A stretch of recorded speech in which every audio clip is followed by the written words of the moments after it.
Tema 3, pengertian fikih muamalah. Dikutip dari web repositori UIN Sumatera, Rahmat Hidayat. Fikih muamalah sebagai suatu disiplin ilmu harus dipahami secara komprehensif.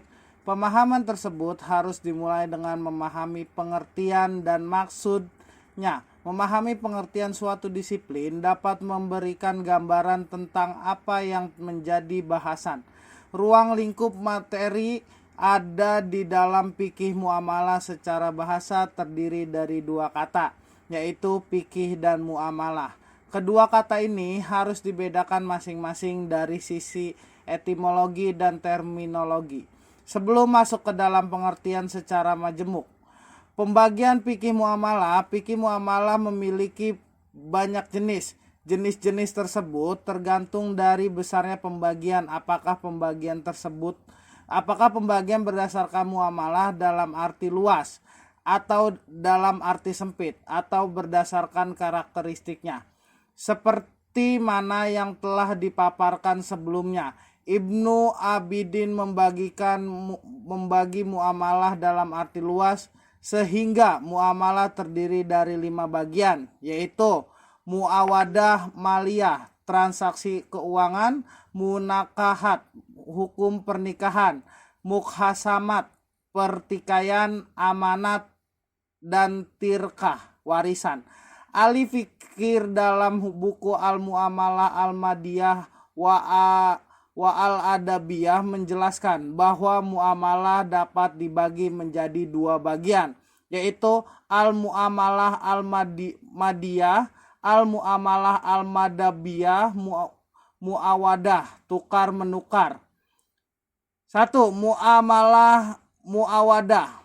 Secara bahasa berasal dari kata iwad atau ganti, yaitu mengganti atau menukar sesuatu karena menerima sesuatu yang lainnya. Dalam istilah muawadah artinya pertukaran dua benda atau penyerahan kadar dan ukuran yang selaras dari setiap pihak karena mendapat sesuatu dari pihak lainnya.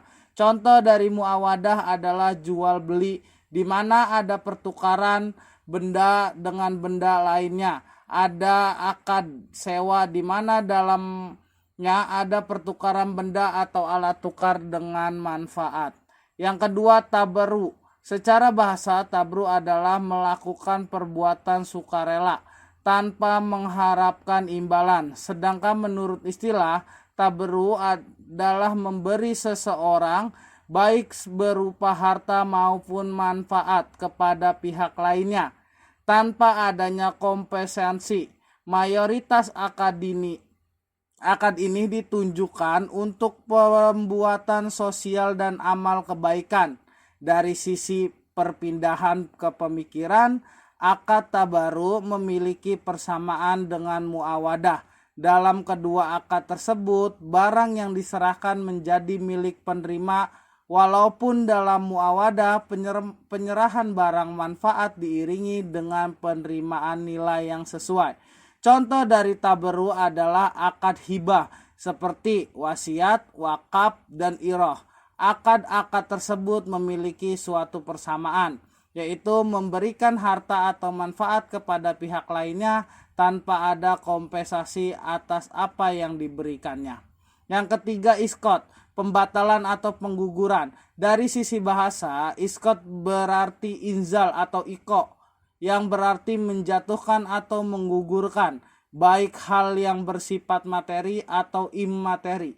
Secara istilah, iskot berarti menggugurkan kepemilikan atau hak si pemilik atau orang yang berhak. Pengertian ini menunjukkan bahwa iskot berlaku pada kepemilikan dan hak. Contoh iskot antara lain adalah perceraian, memerdekakan budak, syufah, penghapusan utang, dan lain sebagainya. Imam Syarqah berkata bahwa iskot tanpa ganti rugi sama dengan tabru yang memindahkan kepemikiran tanpa ganti rugi.